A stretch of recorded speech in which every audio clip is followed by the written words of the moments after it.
مين لما كان بيقع معاه القلم ابو 5 الوان دوت كان لازم ينزلهم مع بعض كلهم لغايه ما يبوظوا؟ طب مين لما كان يبقى معاه القلم ابو سوسته دوت كان لازم يعمل الحركه دي؟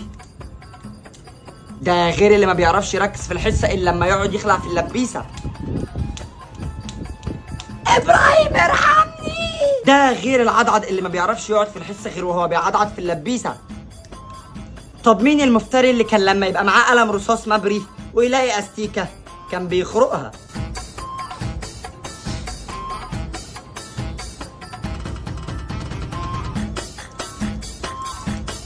طب مين لما كان يجيب زبادو ما بيشربوش زي الناس، لا بيشربوا كده؟ طب مين اول ما بيفتح الازازه ما بيشربش، لا لازم يلحس الغطا الاول؟ ايه يا تفكرها قرطاس كيموكونو؟ ده غير اللي بعد ما الازازه تخلص مش بيرميها، لا لازم ينتف الجناب.